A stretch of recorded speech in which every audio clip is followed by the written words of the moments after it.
Welcome to Clotheshorse, the podcast that blames a combination of the internet, Star Wars, maybe also the Hunger Games, depending on your generation, and late-stage capitalism for main character syndrome. And it's a problem. We're going to talk about it in today's intro. I'm your host, Amanda, and this is episode 230.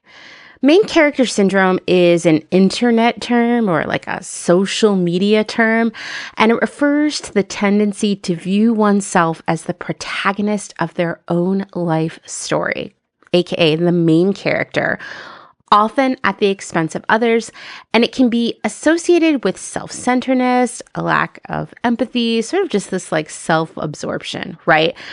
And I've read a gazillion think pieces blaming social media for this because it kind of gives us all this illusion that we are the stars of a story and that story is about us and it's the only story that the world sees. I don't know. There's a lot to be said there. I think that's part of it. I think the social media perhaps encourages viewing oneself as the main character. But I also think we consume a lot of media like films and books and television shows growing up that often feature this protagonist who has been sort of chosen by destiny to change the course of the universe. I always cite Star Wars as an example, but it could be The Handmaid's Tale. It could be Hunger Games. It could be any number of video games, etc., that you have consumed in your life that kind of paint the idea of this one very important person and everyone else around them is sort of like set dressing, right? Anyway, the lack of empathy that can often come from main character syndrome when you are viewing the people around you as props or just, another thing called NPCs this is a video game term, but it's made its way across social media. NPCs are non-player characters. And for those of you who are not big video game enthusiasts, NPCs are the other characters that aren't you in a video game. So for example, let's take it way back to perhaps a video game that many of you are familiar with, either from playing it or from seeing one of the films adapted from it, and that is Super Mario Brothers, right? So when you're playing the game as Mario or Luigi, that's the main character, right? But the princess and the Koopas and every other creature you encounter, even Bowser, the big baddie, those are NPCs because they're not you, right? They're not there to change the fate of this world that you're playing in. You are, right? And so they're just kind of props or obstacles. And unfortunately, that's kind of where humans are right now, where not everyone, not all people, but many people, whether they realize it or not, are seeing themselves as the star of their own story. They're seeing themselves as perhaps even the one person who can change the fate of the universe. Or maybe they're like, that's just too much responsibility. I just want to make lots of TikToks at Target, But either way, they're not really thinking out of the world outside them, right? Unless it relates to them directly. And it's easy to lack empathy for humans, animals, our planet as a whole, when everyone and everything around you doesn't feel real. Or when you think you were chosen by fate to save the universe, or, maybe something less heroic, like make all the money, or have the most followers on social media, or own the most Funko Pops. Whatever it is. But here at Clotheshorse, we're avoiding all aspects of main character syndrome by focusing on how we can do good things during difficult times. And this episode, part of that occasional recurring series about that, we're going to talk about another seemingly small thing you can do as an individual that has major impact on your community. And that's community fridges. Also known as free fridges, these are public refrigerators that are accessible 24/7, providing free food to anyone in need. Anyone can add something, anyone can take something. It's mutual aid at the most basic level. And this week, we're going to talk to someone who is extremely passionate about free fridges. Seriously, when I knew that I wanted to do an episode about this, that I knew in my deepest part of my heart that there was only one person I could possibly have this discussion with, because literally no one would be as passionate about this topic as Christa Clark of Austin, Texas. Christa is an active part of the slow fashion scene in Austin, and she's even launching her own textile recycling company called Material Union. But today, we're going to talk about all things community fridge. That includes how to get a fridge started in your community. We're going to cover all of the nuts and bolts, from electric bills to permits to the best kind of fridge to use, and even just like how it all works. We're going to talk about the best things to stock in a community fridge and what to skip. That's for all of us who maybe already have a community fridge in our area and want to help out, but are afraid of putting the wrong things in there. We're also going to talk about these squishier, but just as important things, like the impact, both personal and community-wide, that resources like this have. And we're also going to talk about what Christa has learned along the way about humans, community, and the importance of compassion and care. Basically, we're talking about the exact opposite of main character syndrome, except maybe the main character of this story is a refrigerator. And I have to say, I found myself feeling quite emotional in a good way while we were recording this conversation, and then again while I was editing it. There have been many times in my life when I was hungry and broke. As a teenager, I was homeless for an extended period of time. And yes, I'm intentionally using the term homeless versus unhoused because I was able to move from couch to couch, or really more like my friends' bedroom floors. But I had no home, no place where I felt safe, loved, and secure. And that is what a home is, right? Having no place to live, no place to be safe, no place to be cared for, that also meant I was hungry. My lack of a permanent place to live was sort of like a well-known secret at my school. Even teachers knew. But I think everyone sort of tacitly agreed that it would be best to just let me finish school rather than put me in the foster care system. And I'm sure if things started to look really bad, someone would have reported this to CPS. But it just seemed like everybody was like, you're getting so close to being able to go away to college. Let's just like keep this going, right? This meant I couldn't apply for free lunch or any other kind of food benefits because, as far as the government knew, I lived at home with parents, right? The trade-off for my freedom from a group home or weird foster family situation was that I was hungry. And maybe being in foster care or a group home would have been better for me, but it was too scary, perhaps because my entire life, it was something that my mom sort of propagandized towards me. Anytime she was upset with me, she would threaten me with me going into foster care and all the bad things that would happen to me. And it was scary, right? And so to me, being free but hungry, fair trade-off. I had a minimum wage job at the mall. Obviously only went so far. Plus legally, I could only work so many hours per week because I was underage. So forget about any niceties or even necessities. I mean, I was bumming menstrual care products from the school nurse, sometimes just using paper towels or whatever was around. And then there was food, right? If I could have had access to a community fridge or any of the number of other mutual aid things that exist now, my life would have been easier. And even as an adult, especially when I was working retail, making just over minimum wage and had a toddler of my own, food was always a luxury.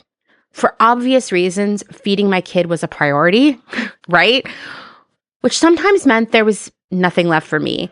And despite that, I made too much money to qualify for SNAP, which is food assistance here in the United States, or any other benefits. Because here in the US, the social safety net is not as wide and accessible as one might imagine. I mean, I think of it all the time like, I got a raise at my job. It was $1 an hour, which meant if my job, my retail job at Urban Outfitters, actually scheduled me 40 hours that week, I would make $40 more before taxes were deducted, right? At that point, I had been getting free daycare assistance, which meant Dylan went to daycare for free. And even with that, we still were barely getting by because, making like $8 an hour and raising a kid and living in a city, it's not very much money, right? So when I got that $1 raise and now I was making $9 an hour and in theory could have up to $40 more a week before taxes were deducted, I lost my daycare assistance. So suddenly daycare was going to be anywhere from $5 to $10 an hour. Well, if it was 10, I was running a negative. That was more than I got paid at my job. And it was 5, I was left with $4 an hour before taxes to live off of. And I can see how in that situation, it makes you ask yourself, why am I still working, right? Because the system is broken, right? And it doesn't support you growing in any way. And I was lucky enough at that time. Talk about the kindness of people in your life, caring for others, empathy, just your community as a whole. Dylan went to a daycare in a woman's house, a woman named Cindy, who was amazing, still is amazing, a very charismatic and hilarious person. And she had a whole bunch of kids who came in there, I don't know, like maybe 8, all roughly around Dylan's age. And then she had 2 sons of her own. And all of us, for the most part, were, struggling to get by, like financially. And there were a lot of kids on, this sort of daycare assistance thing. And she told me, listen, Amanda, I know you can't afford me to pay the full rate. I'm going to charge you $1 an hour for daycare. And in exchange, you just need to bring Dylan's food every week. And let me tell you, we would never have survived. I would have never continued to move forward in my life and my career if it hadn't been for Cindy caring for us. And these are the things that make me think so much about how even we as individuals can do these things, sometimes so small, seemingly so small, right? That change other people's lives. Because if Cindy hadn't made that offer to me so generously, well, I wouldn't have probably moved into the career that I have. I certainly wouldn't have been able to give Dylan the opportunities that they have had. I wouldn't be able to pay for Dylan's college tuition right now. There would be just all of these things, right?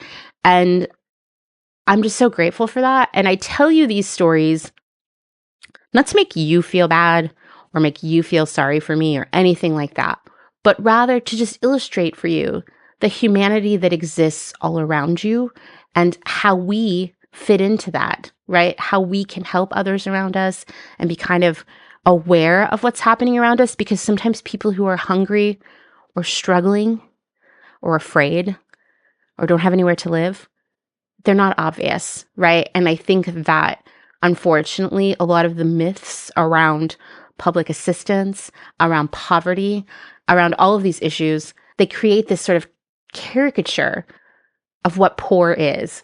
And every couple weeks, I see some stupid ass post on some social media platform or another that is someone posting a picture of like nice cars outside a food bank and being like, see, this is why I'm not donating food banks, because rich people take advantage of them. And it's like, dude, you don't know what's happening. That person might live in that car, right? That person might be like, this car is the only thing because my car payment is so high, the only thing I can afford. It could be that this person paid that thing off. It could be that that person bought it used. There are any number of reasons. They could be in someone's car that they borrowed, honestly, to go get food. We're going to talk about food banks and some of the accessibility issues around them in our conversation today. So I'm not going to go into it too much, but it's just your reminder that like you can't judge someone's life by their external appearance. When we were at our poorest, I lived in such fear that someone would take Dylan away from me because I could feel people shitting on me every single day for being poor and single. People would be mean to me at the drugstore or on the bus if I had the luxury of taking the bus that day, or at the grocery store, or any number of other places where people judged me in this century for being unmarried and having a child. And I lived in such fear that if people knew we were poor, they would take Dylan away from me. And so we were always so clean, so well dressed, so put together everywhere we went. Even though at home I was like, we're going to be eating quesadillas for the next 3 weeks because that's all we have is tortillas and a little bit of cheese, and it's all we can afford, right? So I'll just tell you all of these things, because I think we all can use a little Well, one, I think many of us want to feel seen and probably do feel seen when I share stories like this or my guests share stories like this. But also for those of us who this is a life we don't know. This is a great opportunity to learn what it's like, right? So anyway, I think a lot about how sort of inaccessible and complex the social safety net here in the United States, because the myth out there is that it takes care of people and it's so great that people live off of it, right? If you ask anyone here in the United States what they think of programs like food assistance, cash assistance, Medicaid, disability benefits, etc., you'll get a mix of responses, but they're low-key predictable. There are going to be those who falsely think that these programs are too generous, that people take advantage of them, that people somehow live a lazy, idle life of luxury on them. If you believe that, I'll tell you, you've fallen for 50 years of Republican spin, popularized by Ronald Reagan in his first run for presidency, where he sort of invented the welfare queen, which is a myth, and there's ample reading about that out there on the internet. Just go do a little search for Ronald Reagan welfare queen and enjoy the building rage that you will experience as you read about this. Others, they might have no experience with these programs, but they feel glad that they're there and they find comfort that there is a safety net at all, and probably assume that this safety net and these programs are more generous and accessible than they really are, because you don't know how shitty they are until you need them. And that brings me to the third type of opinion that tends to exist in the United States about these programs. People like myself who have experienced the reality firsthand. The hoops you jump through just to apply, the very little bit available to you, and the work you have to do to keep that. The reality is that if you are making minimum wage, which we know is not a living wage, and it's even more not a living wage if you have children, if you're making a minimum wage and you're working close to full time, you probably no longer qualify for any help. So no one is living this high quality of life off of these programs. The irony of the whole thing is, of course, that study after study, and we've talked about it here on Clotheshorse in the past, has indicated, and these are government studies, by the way, has indicated that large corporations like McDonald's, like Walmart, like so many other companies that really rely on paying low wages to their store staff, their restaurant staff, warehouse staff even, those companies that rely on those low wages to, really drive profits for their businesses, they're also relying on the government providing assistance to these people, whether it is Medicaid or SNAP benefits. The irony, of course, even with someone like Walmart, is not only is Walmart underpaying its employees to drive profitability, it's probably also underscheduling them so they're not getting 40 hours a week, which does keep them eligible for these programs, but also ensures that they are broke and struggling. Not only is Walmart really basically relying on the social safety net to subsidize its own business to meet profitability, right? It's also then accepting SNAP benefits and other government assistance payments in its stores as people buy food and other necessities with it. So a company like Walmart is just really making out, as they say, like a bandit, thanks to the social safety net, while the people who need this assistance are not thriving at all.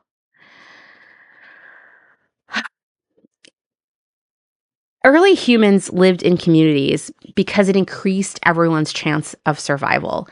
It provided protection from predators, more consistent access to food via hunting and gathering together, like pooling those resources.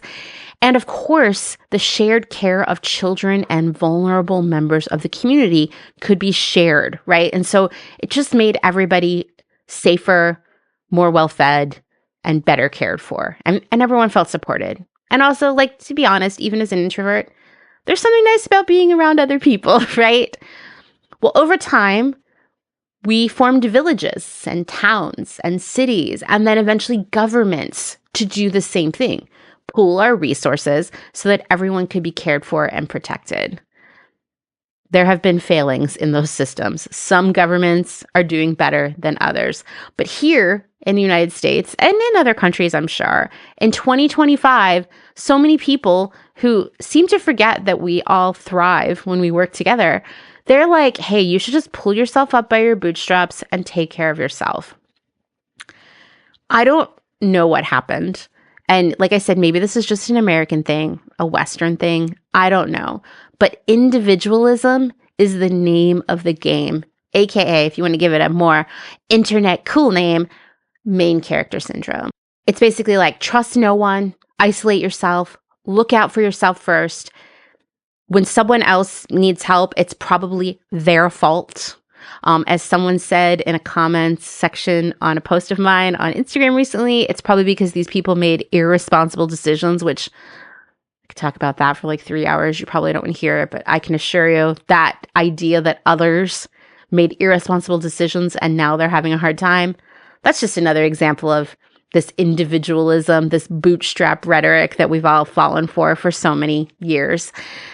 And of course, when you're the main character, when it is all about the individual first, you also forget to take care of the others around you, right? We just stop functioning as a community. And to be honest, this one's for Julie, if Julie still listens. This main character syndrome actually plays out in fast fashion because first, we have the executives of these companies being kind of like, who cares about the garment workers and the retail workers and really any of the people working within this industry? Who cares about the planet? The focus here is me and my mission to be super rich and successful at selling clothes. But even on the consumer side, we have a little bit of main character syndrome. And I'm not saying the people who are oblivious of the human and environmental impact of fast fashion. They just don't know yet. And I also don't think the main character syndrome can be found with the people who are just trying to stay clothed and feel good about what they're wearing, right? Because so many of us struggle in a world where wages are not keeping up with the cost of living increases. Sometimes you just need some freaking clothes, right? And you need them in your size and you need to feel good about them. I'm not talking about those people either. I'm talking about the people who know the truth about fast fashion, but still buy 50 articles of brand new clothing every year. I'm talking about the people who place haul orders from Shein or Temu, even though they know these companies are bad in so many different ways. I'm talking about the people who feel justified in buying the Shein or Amazon knockoffs of art and designs from small businesses, even though those things destroy small businesses, right? These people who are doing this are showing all of the symptoms of main character energy because they are shutting off any empathy toward the human impact of fast fashion. And really, fast fashion thrives when we're all just main characters in our own movie, because that movie requires wardrobe and lots of it, right? The main character doesn't have to worry about the impact of these clothes because they are destined to have them all. Like that's the plot of this movie they're starring in, right? It's all about them and their destiny and their specialness. Their story, this destiny, is more important than anything else. And so they don't need to think about the impact of these clothes because maybe the impact isn't even real if everyone else around you and everything else around you is just sort of like props, these NPCs. I'm still alive, here to tell you about free fridges and fast fashion and main character syndrome. And a couple weeks ago, I explained to people on the internet what bitch eating crackers means. I'm still here to do all of those things because of many humans who were motivated by empathy, by a sense of duty to their community, and an innate desire to do good things for strangers. My cancer treatment as a kid was not something that my teenage mother could afford. My mom was literally 19 years old when I was diagnosed with rhabdomyosarcoma, a form of cancer that lots of kids did not survive back then. Now, the survival rate is about 70%, but it's still a pretty rare cancer. Fortunately, I received the best care possible thanks to a combination of Medicaid, thank you, American taxpayers, and 2 organizations, 4 Diamonds and Children's Miracle Network. They paid for my treatment. In a world of main characters, of individualism at all costs, I wouldn't be here. because there was no way I was going to bootstrap my way out of cancer. Now, I suppose we can all agree that my own experiences have made community care and compassion even more important to me. And that's true, I'm sure. But I don't think people need to experience suffering and trauma to care about others. I don't think it's a toll you have to pay, and then you get this like awareness of the importance of these issues, right? They're important no matter what. I think care and compassion, a desire for connection and community, these are innate to humans, to all of us, no matter what our stories have been so far. And really, in a world of main character syndrome, we're actually denying our own humanity, sort of censoring our hearts, forcing ourselves into this starring role that is very unnatural and uncomfortable for all of us. In fact, I think many of us want to do something to help others, but we just don't know where to start. And the thing is, there is no one-size-fits-all way to make a positive impact on the world. For some of us, it's going to protests. For others, it's calling our representatives, teaching others how to sew, sharing food, volunteering our time, organizing a meal train, or even just contributing a meal to a meal train, picking up groceries for our neighbors, driving a friend to a doctor's appointment, registering people to vote, being poll workers on election day, donating money, fundraising. Our help, our support for our communities can come in so many different forms. It's practically an infinite list at this point. And there's no wrong or right way to do it. Just do it. Sorry, Nike. We hate to talk about Nike in any positive way here on Clotheshorse. But all of these things matter. And sometimes we just don't know where to begin, because maybe that list of things we could do just feels so long and we don't know what to choose. Or maybe because we're afraid of doing the wrong thing. Maybe we're afraid that what we do won't matter. Maybe we think our contributions won't be enough. But as I have been saying for a while now, even the smallest actions can be radical, revolutionary, and impactful. If you are working on something in your community that you think others could replicate where they live, get in touch with me, because I want to continue to share these ideas all year long. Okay, with all of that, with this intense introduction, let's jump into this conversation with Christa, which I know you're going to love, because starting your own community fridge or pantry might be the way you're going to make an impact in your community, or maybe it will inspire you to get involved with some other people in your community who are doing something else. Either way, I think you're going to get excited about how you can take a part in helping the people around you. So let's give it a listen.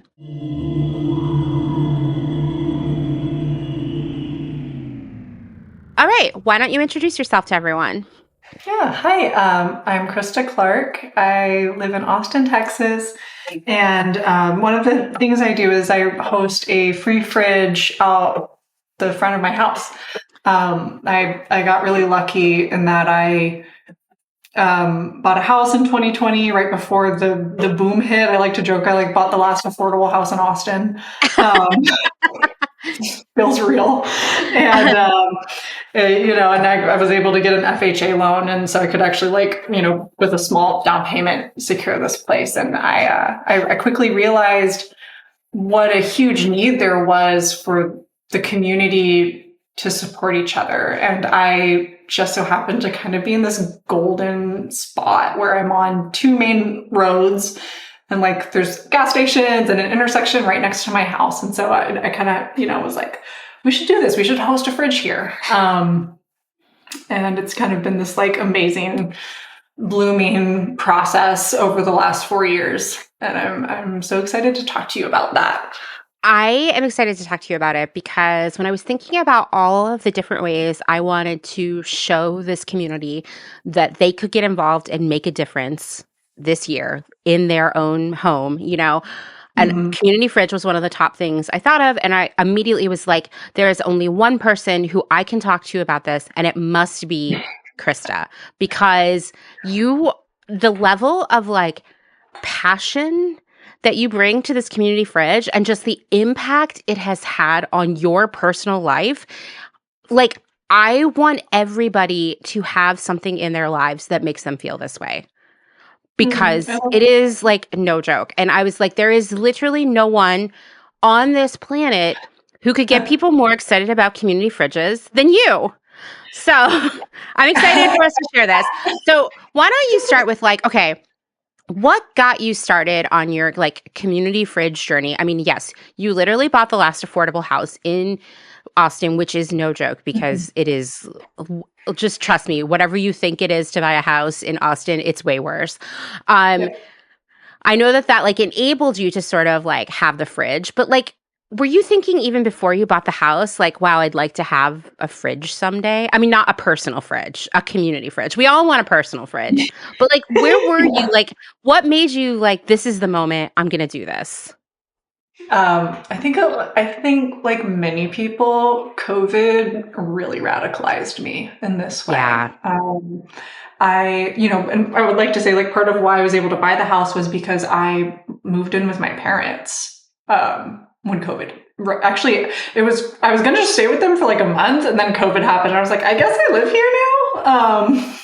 And I kept my job. And so it was like, for the first time in my life, I didn't have rent and I could save up money. Yeah. Ended up buying this house with the entirety of the $14,000 I had in my bank account. I mean, that's amazing. Like, that is like a weird, like, listen, for many of us, the pandemic was like a life-changing thing in a good way, even though you would hate to say it that way. Like, the changes that it forced out of us maybe led us on this trajectory that we're on right now in a good way. Absolutely. Yeah. And it was, as like, I think as a white person, I spent a majority of that year reflecting and listening and reading and attending the Black Lives Matter protests and seeing and like really trying to really put myself out there and understand these systemic issues in a way that I had just been blind to and never really like thought about. And I had to go seek that. And the fridges, I started seeing, those pop up in the articles and whatnot, the ones that popped up in New York and Brooklyn and LA. And I was like, this is cool. Like, this is this very accomplishable thing that has an impact that's so much more broad than anyone could imagine. And around that time, I got really, I don't know if you've really gotten into like Buckminster Fuller's work. He was kind of an interesting kind of like idealist and had some cool ideas, but he would have this concept of a trim tab. And a trim tab is a small little piece that steers the rudder of a giant ship. And I really became kind of obsessed with that idea. And a fridge felt like a realistic embodiment of that, of like, here's this one little fridge, but this fridge enables the community to support thousands of people. And that's something that I've just learned after having the fridge for 4 years. I wasn't really thinking about that at the time. I was like, this is just really cool. I want to like put a little stand up. And then when I bought the house, I was like, oh, now I have a house and I can do it, right? And like, I was just like, this is dope. Like, people are hungry and they're out of work and they need help. And I had been kind of part of that like zero waste movement leading up to this, trying to, do my little trash jar or whatever. Really hard to do during COVID and really pissed me off. And I was like, what do you mean I can't like reuse my cup, when I get a coffee or whatever? Don't get me started, because none of the grocery store bulk bins like ever came back in the same way. And it like makes me so angry all the time. Actually, even now, I'm like, okay, guys, couldn't we bring the bulk bins back now? It's been a while. Come on. I don't think they're ever coming back. It makes me so sad. Like, I think that like as a society, we made a lot of progress in terms of like how we think about one another and our place in this world and how we can impact others. But I think we also made major backpedaling when it comes to like waste and overconsumption. And now I feel like we're trying to fix some of that, Yeah. Yep. Yeah. And it's taken like, what, 4 or 5 years to correct that. Yeah. And, and honestly, like at first, the fridge was more, I was coming from a space of, oh, people have a surplus that would go to waste. The average American is estimated to waste 40% of the food they buy. I'm like, these items are expensive.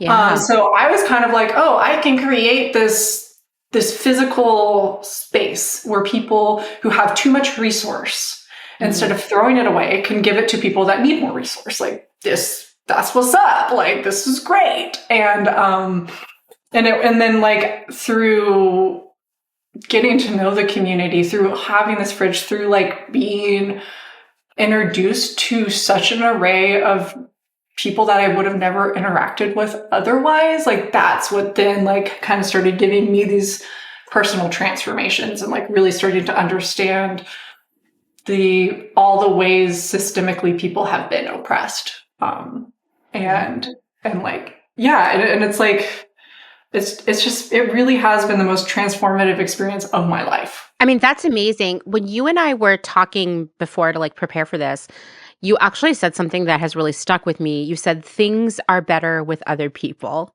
and just like how connecting with people is kind of like one of the best ways to have a happier life.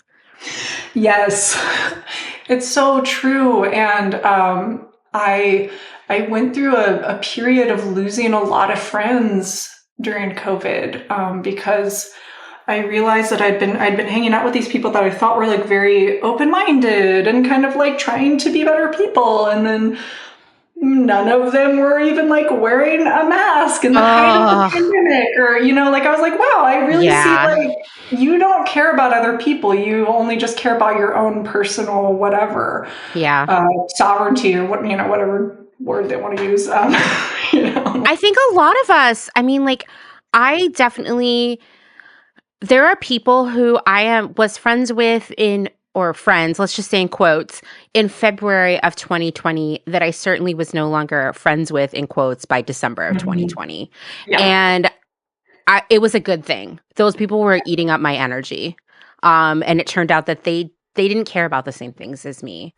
And if they couldn't be bothered to wear a mask, would they ever even really be there for me if I needed them? Do you know what I mean? Like, it just, I think it was very life-changing for a lot of us. So, before we go too far, I think it's really important to explain to people what a community fridge is. Like, we get it. It's a refrigerator, but like, what's in it and who has access to it? And it's outside. I think that's important to call out. It's outside.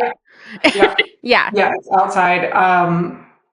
So I started with this little dinky shed that I painted like a bubblegum pink and like very poorly like graffiti stenciled like free food and comida gratis on. It's a very like Spanish speaking neighborhood. So I wanted to just like make the message bilingual. And it was like amazing, like how much action that shed got. Like I just put this tiny little free Craigslist shed I picked up and like some free shelves, and people would bring canned items and non-perishables and clothes. I've always had a clothes rack. Because we have way too many clothes that need to be like directly redistributed, as you know. Oh, I know. And so that was the first evolution of this. And I think most people are familiar with like these little free libraries, right? Where you like your little book stand. I've seen people do free pantries that way, where it's just, it can just be a little box, not that much bigger than a mailbox, all the way to what I have now, which is a decent sized structure. I want to say it's like 6 feet by 12 feet base. And, we built kind of like this nice wooden structure with a metal roof. There's a garage fridge. And I'd like to say I partnered with a group called ATX Free Fridge to build this and upgrade to a fridge from my little dinky shed thing. So again, everything's better in community. Like the upgrade that happened of me doing this by myself versus once I joined this group of people that were building and managing fridges around town, I became I think our 5th or 6th fridge. There's now 7 or 8. Oh, great. Which is awesome. There's been a couple built since me. And so the network is growing, which is awesome. But having other people involved and that are able to help like do fundraising and build. We had this amazing like carpenter designer guy volunteer his time. Shout out to Phil Jackson Studio. He does beautiful work and he helped design the structure and built it for us, and it was such a gift. And we have clothing racks and shelves, and the fridge we found, at least for in Texas heat, we have like a garage fridge that's a fridge freezer combo. So there's like a little switch on the outside so we can turn it into freezer mode during the summer. So it actually was able to stay cool getting open all day. That's amazing. And then my next door neighbor, who was building a really ugly, overpriced duplex, narked me out to the code compliance office. This is so Austin, by the way. I'm like, sorry, you're the first person to gentrify the neighborhood with a disgustingly ugly condo that you're charging way too much for. Yeah. It's not the fridge. But anyway. Classic. Code compliance are like, hey, we love you guys. Like, low key, keep doing what you're doing. However, you have to run proper electrical, which is fair. Is good to do. Yeah, right? It protects you too. Like your house isn't going to burn down. You know. Sure. Yeah. Yeah. So we ended up digging like an 18-inch trench through my yard and driveway, and then plugging into the breaker box. So that like runs power directly from my house, and it's been great and actually surprisingly reliable given how hot it gets in Texas. And then we also. It's great. Like, as you get more people involved, they have really awesome ideas. So like we have someone who's kind of like a tech guy, and he installed sensors, and there's an app that alerts us if like it's getting too hot or there's an issue with the fridge. That also let us track how many times it gets opened and closed in a day, which is hundreds. It's crazy. And so, yeah, it's like over time, this thing has, evolved and changed and gotten better. But, the structure with the fridge has been there since, I think March of 2023. So like we just kind of had our 2-year anniversary. Anyone can come to the fridge anytime, 24 hours a day. It's open to just like anyone who wants to come there, right? Which is incredible. I remember you telling me that you had looked via Google Maps data or something. You could speak to how many people had visited the fridge. How many have, at least according to Google Maps? Yeah, so I had the idea to put it on Google Maps last August of 24. So smart. Since August, there have been over 10,000 people. Wow. Which is crazy. And that's just from the Google Maps. That's just, right? Like, that's not the people who've been coming and knew about it or just know where it is. That's new people. That's incredible. Yeah, that really was such an eye-opener. Like, I knew there was about 100 people a day from our estimations. If you go sit on my patio, you just watch the churn, maybe. Like, there's people coming and going every 5 minutes. It's nuts. And a lot of people are bringing food too. It gets completely full and empty at least 5 times a day. I mean, this like makes me just so happy. You have no idea, because one, I hate food waste. Like, it is one of those things that I will sometimes like stay awake at night being angry about. And 2, I myself have had many times in my life where I was food insecure, and it felt like there were no resources within my reach, which brings me to my next question for you. was telling you before when we were preparing for this that when I was living in Austin, I lived in a neighborhood called Windsor Park, which is north of where you live. And we didn't have a fridge in our neighborhood, but we had like a pantry. Yeah. And I would periodically just take stuff over there. It was like 2 blocks away. It was a nice little walk. I'd be like, oh, we're not going to eat this in time, or we have too much of this, or we're about to go on vacation, or whatever. And I would always fill it up. And I'm going to tell you, almost every time I left, by the time I got 1 block away, I saw someone taking something out of it. And it just made me so happy. Yeah. But I was talking about this at work one day with this like total asshole. Just going to preface that. And I was like, yeah, we have this pantry. And I was explaining it to him. And I was like, it's just so great. Like, it's just this little thing I can do that makes sure I'm not wasting food, but also helps other people get food. And it's like, there are just these little things that we can do every day that are impactful, that don't seem major, but really are. And he was like, yeah, but like, what if people just come who don't even need food and take food? And he was like, and shouldn't people who need food go to like a food bank or a soup kitchen? Like, he just did not want a food pantry to exist. I swear.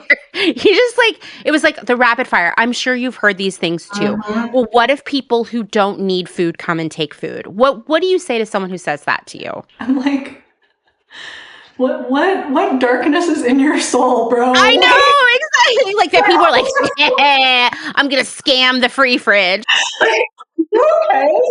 Like, I know. Are you okay? What reality do you live in? And I think I get that response so much, actually. I get so many people where their immediate, when I tell them about the fridge, their immediate response is, well, what if people come and rob your house? What if people take all the food and they don't need it? What if blah, blah, blah, like every wrong thing that could go wrong? And I'm like, this individualistic culture of every man for himself that we experience in America has poisoned our souls. And I think that's on purpose, because if we're skeptical of each other, if we don't believe in each other, if we don't believe in the goodness in our neighbors, then we're going to consume more and we're going to buy more. We're going to get our own and we're going to feed the system.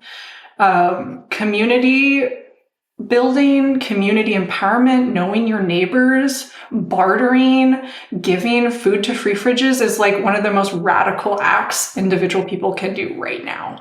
And the amazing thing about all this is how many people care so deeply about this fridge.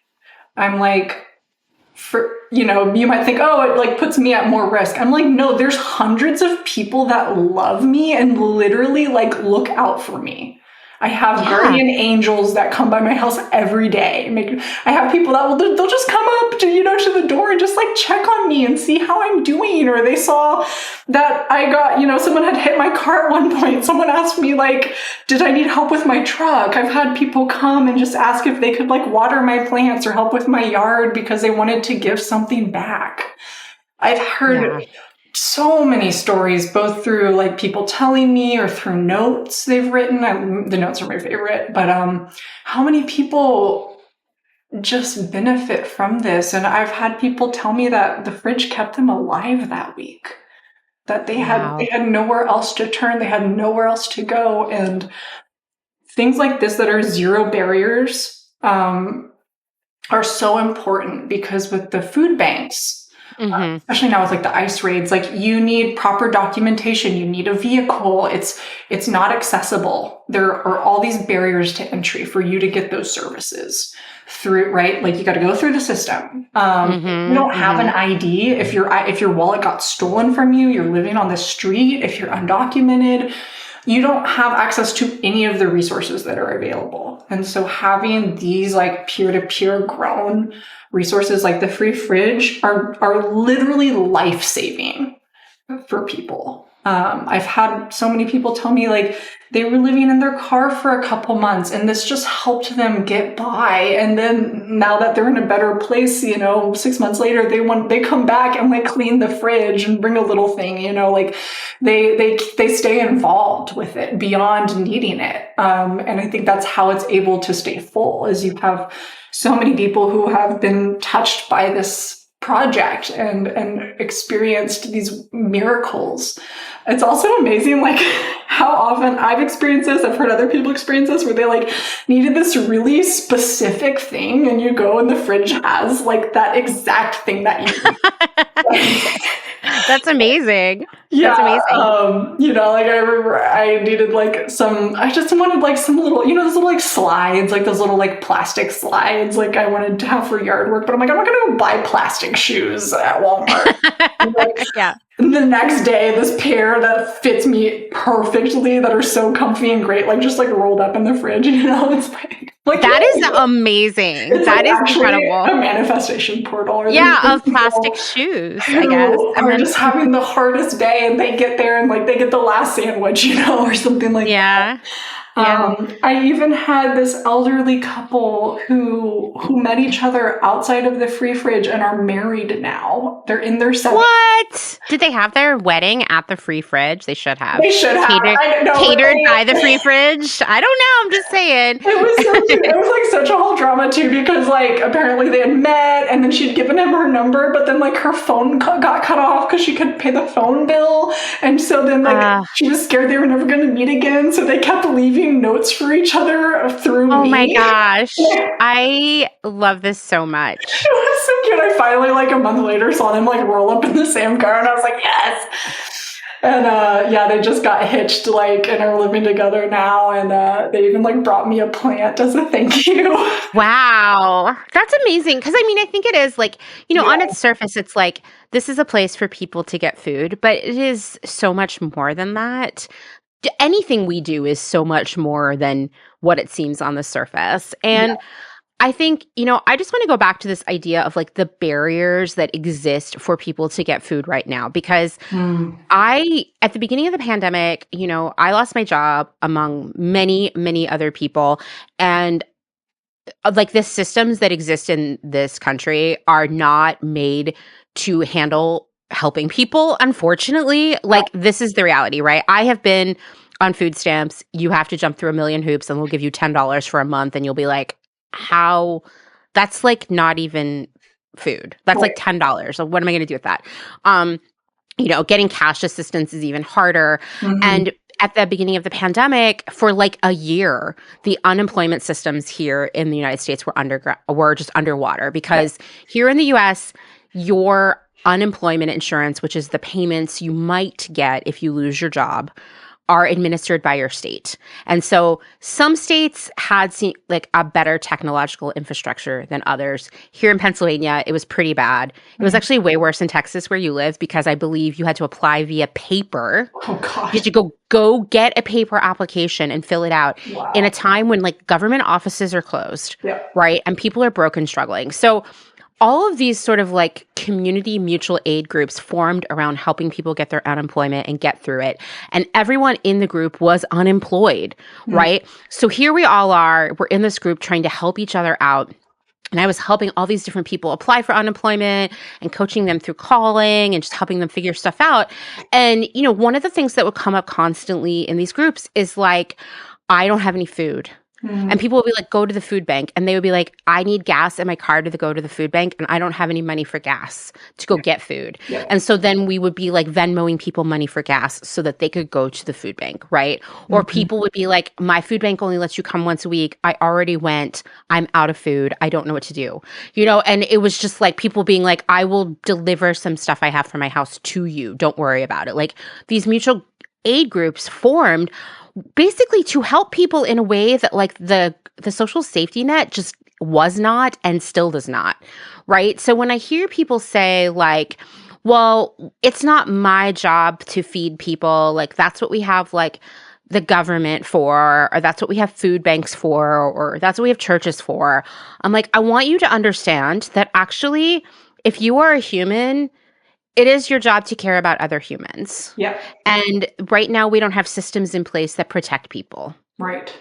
You know, there have been times in my life where I had $1 a day to spend on food. And if I could have had access to a fridge like this, it would have changed my life, because I was living off of, I would have $1. I could go to the grocery store and get a cheese bagel. And then I had a quarter left to get an orange. And that's what I would eat every day, because that's what I could afford with $1.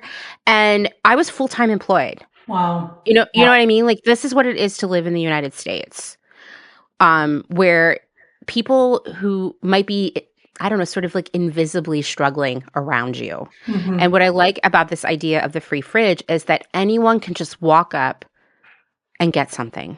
Yeah. Because more people are hungry than you think. Oh, absolutely. And that's been a really eye-opening part of this, is hearing people's stories. Is a lot of people immediately think like, oh, it's just people who are unhoused who absolutely need this the most and deserve this the most, right? And I've made so many amazing friends, and the amount of time I've let someone crash on my couch or come take a shower. But there's so many other people that you would look at and not think, oh, this person is food insecure. Yeah. So many elderly who are just trying to get by on their Social Security. I know. I worry about that all the time. Parents, families living out of their car because they couldn't pay rent, and they have a job, but they just, I don't know what the statistic is, but like so many Americans are just one crisis away from their whole life falling apart. Oh, all of us we are like in denial about how easily we could lose everything. All it takes is one injury, one accident, one global pandemic, one decision by the government, one natural disaster.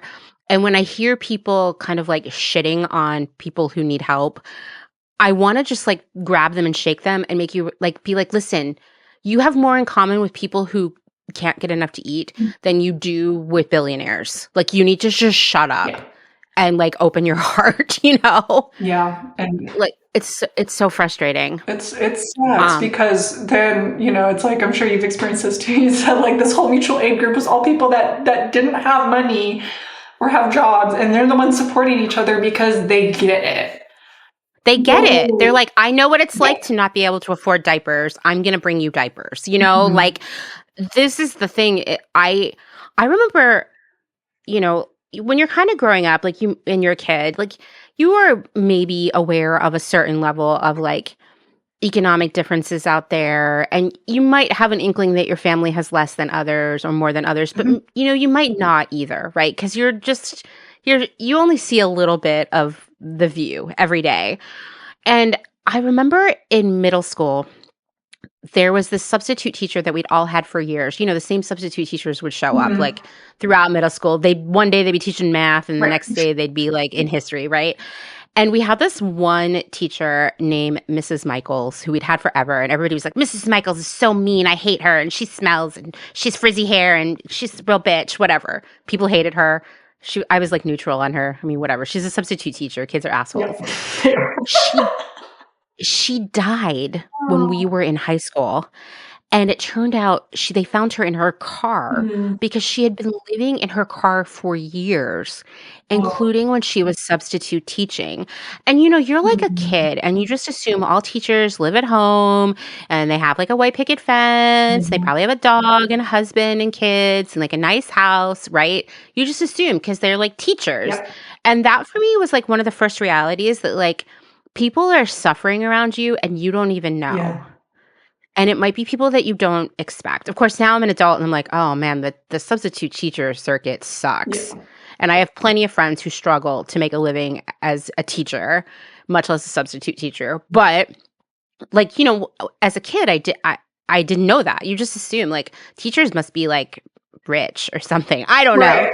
Compared to my parents, right? Who like my stepdad worked in a brick factory. I was like, surely this teacher has a much higher quality of life. She probably goes to Disney World and things like that.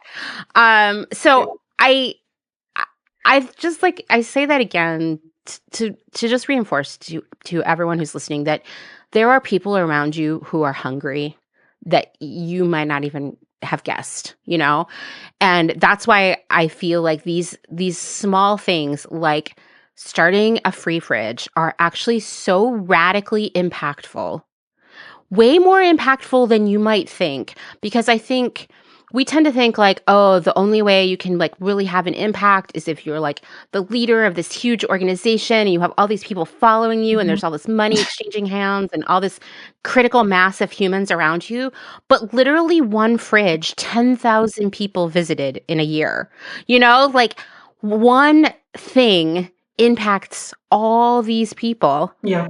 And it's not some huge national campaign. It's right there at the end of your driveway.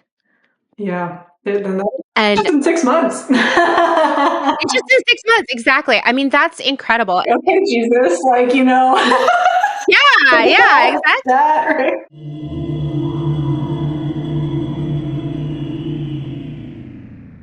Let's take a moment to thank some of the incredible small businesses who keep Clotheshorse going via their generous Patreon support.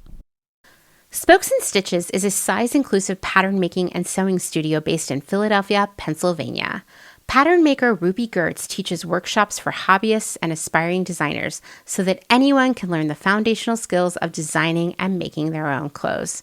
If you're looking to expand your design skills beyond following store-bought patterns, check out Ruby's flagship Sloper Workshop, an in-person 2-day pattern-making retreat where you will learn how to drape a set of basic block patterns that capture your unique shape and proportions. You can use these basic block or sloper patterns as a foundation for infinite styles of garments that are custom made to your body's one-of-a-kind contours. No more full bust, flat seat, or sway back adjustments. Start with a foundation that fits. Ruby also provides professional services such as pattern digitization, size charts, pattern making, and grading services for indie slow fashion brands that want to prioritize inclusive sizing. You can find Ruby on Instagram at Spokes and Stitches and get in touch with her for professional services at www.spokesandstitches.com. SELINA Sanders, a social impact brand that specializes in upcycle clothing using only reclaimed vintage or thrifted materials from tea towels, linens, blankets, and quilts. Sustainably crafted in Los Angeles, each piece is designed to last in one's closet for generations to come. Maximum style, minimal carbon footprint. Shift Clothing out of beautiful Astoria, Oregon, with a focus on natural fibers, simple hardworking designs, and putting fat people first. Discover more at shiftwheeler.com. Late to the Party, creating one-of-a-kind statement clothing from vintage, salvaged, and thrifted textiles. They hope to tap into the dreamy memories we all hold. Floral curtains, a childhood dress, the wallpaper in your best friend's rec room. All while creating modern, sustainable garments that you'll love wearing and have for years to come. Late to the Party is passionate about celebrating and preserving textiles, the memories they hold, and the stories they have yet to tell. Check them out on Instagram at Late to the Party People. Vino Vintage, based just outside of LA. We love the hunt of shopping secondhand because you never know what you might find. Catch us at flea markets around Southern California by following us on Instagram at vino.vintage so you don't miss our next event. Dylan Page is an online clothing and lifestyle brand based out of St. Louis, Missouri. Our products are chosen with intention for the conscious community. Everything we carry is animal-friendly, ethically made, sustainably sourced, and cruelty-free. Dylan Page is for those who never stop questioning where something comes from. We know that personal experience dictates what's sustainable for you, and we are here to help guide and support you to make choices that fit your needs. Check us out at dylanpage.com and find us on Instagram at dylanpagelifeandstyle. Salt Hats, purveyors of truly sustainable hats, hand-blocked, sewn, and embellished in Detroit, Michigan. Find us on Instagram at Salt Hats. Gentle Vibes Vintage. We are purveyors of polyester and psychedelic relics. We encourage experimentation and play not only in your wardrobe, but in your home too. We have thousands of killer vintage pieces ready for their next adventure. See them all on Instagram at Gentle Vibes Vintage. Thumbprint is Detroit's only fair trade marketplace, located in the historic Eastern Market. Our small business specializes in products handmade by empowered women in South Africa, making a living wage, creating things they love like hand-painted candles and ceramics. We also carry a curated assortment of sustainable and natural locally made goods. Thumbprint is a great gift destination for both the special people in your life and for yourself. Browse our online store at thumbprintdetroit.com and find us on Instagram at thumbprintdetroit. Vagabond Vintage DTLV is a vintage clothing, accessories, and decor reselling business based in downtown Las Vegas, Nevada.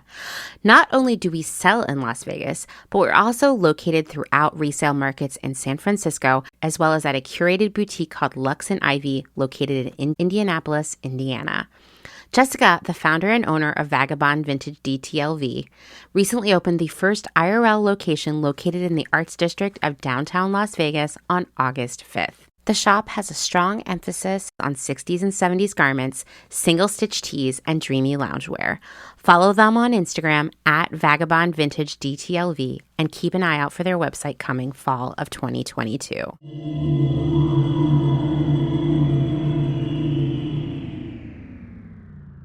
Let's get into sort of the nuts and bolts of having a free fridge. Now, obviously, we're not going to give you the exhaustive rundown on how to do this, but we're going to try to give you as much information as possible.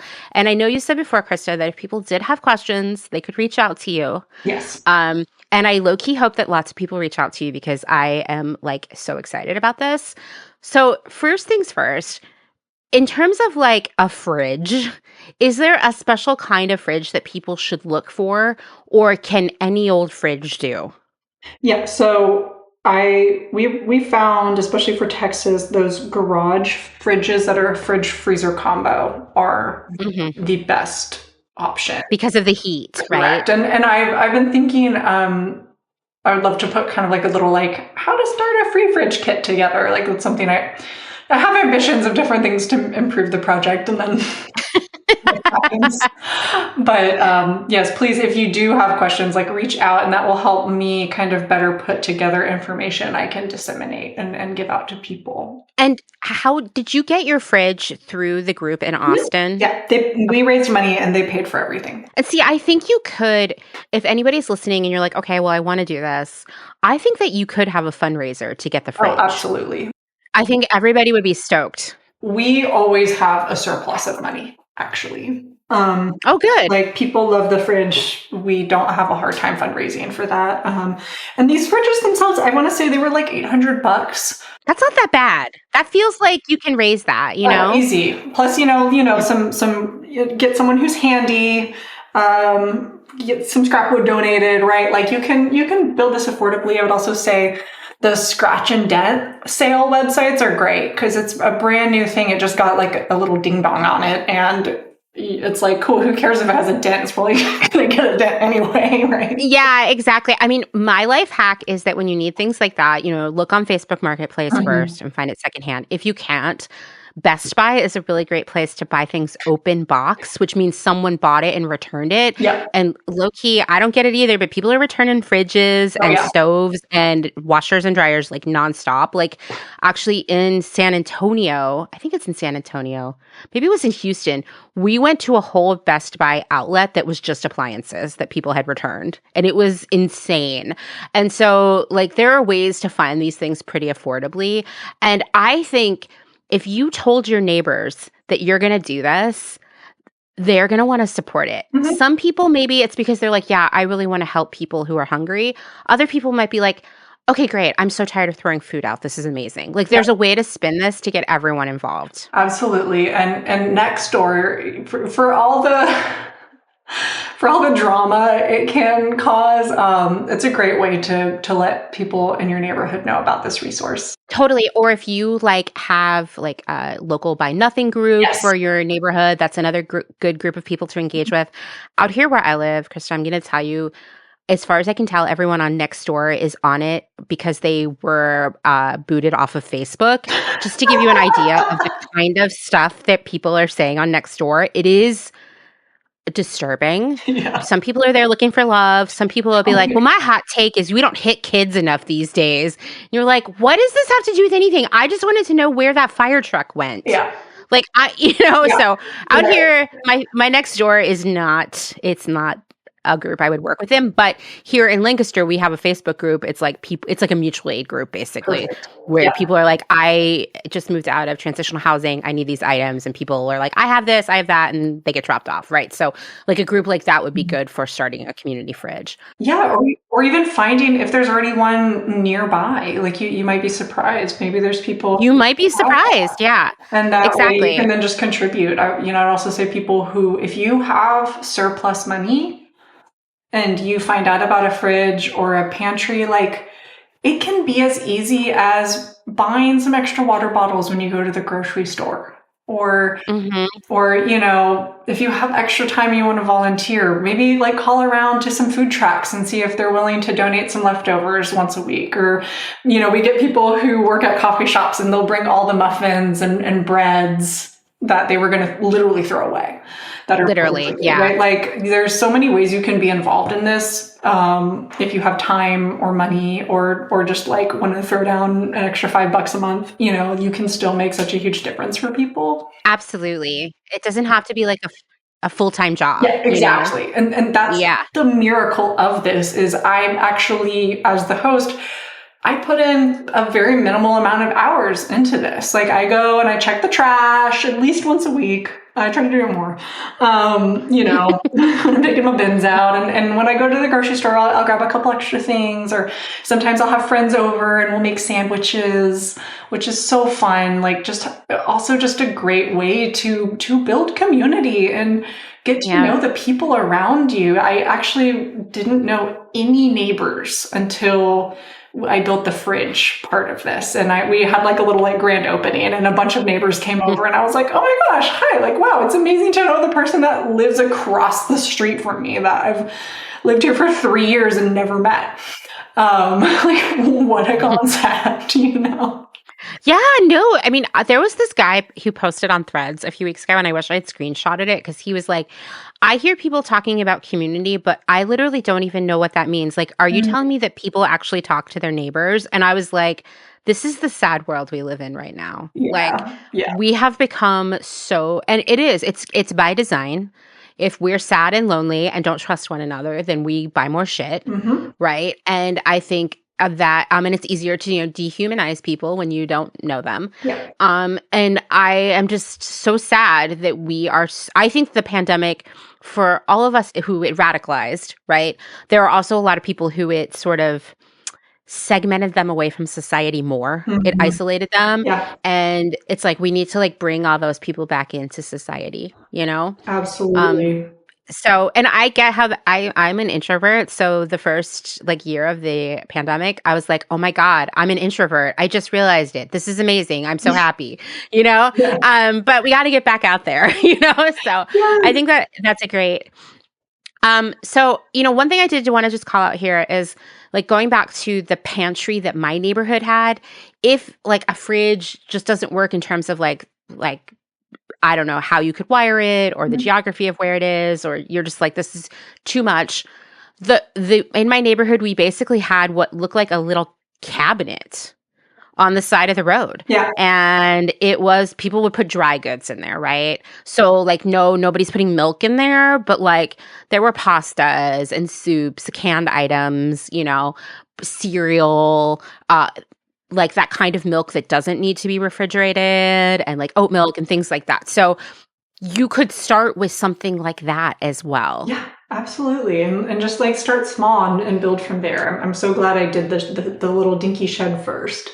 And I will say a warning for anyone who might be doing this, be prepared because you might accidentally make like 20 best friends. What a curse. This has been really difficult for me. I'm like, wow, there's so many people that love me now. It's like, and like want to hang out with me. It's kind of overwhelming.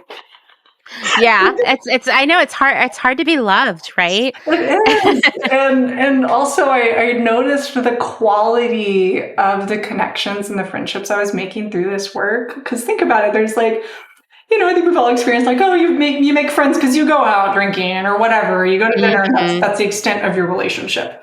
Maybe you gossip, right? Like that was a lot of my relationships years ago. And now you start making friends that want to spend their free time cooking meals for the free fridge or picking up trash together or planting a community garden. And suddenly you have these people coming into your sphere that are beautiful and kind-hearted and compassionate and are the kinds of people that will like drop everything they're doing and show up for you when you need it. Like those are the kinds of connections that are possible through hosting a fridge or being involved in them.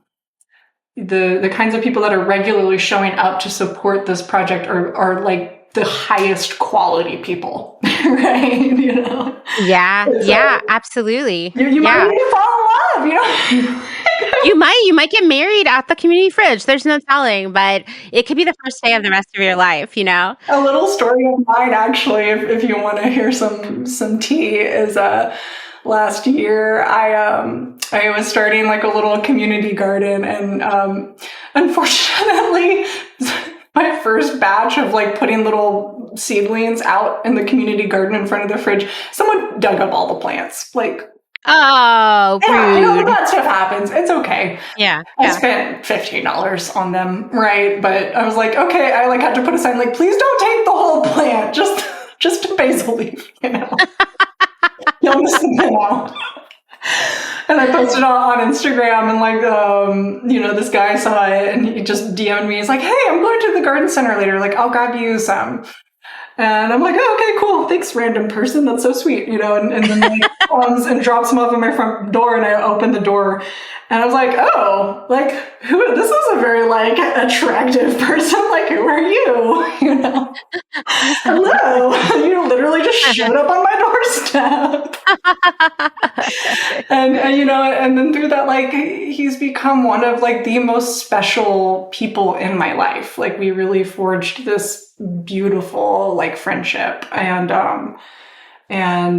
has like shown up for me in so many amazing ways. And so it's just like, you just never know, like the kinds of like miracles or like these sweet little moments that are possible through this work, and through being willing to like ask for help and allow people to help you, and to people. I think people want to help each other. We want to do the right thing. We want to believe in the good in each other. I think so too. And it's just like, sometimes you just don't know where to start.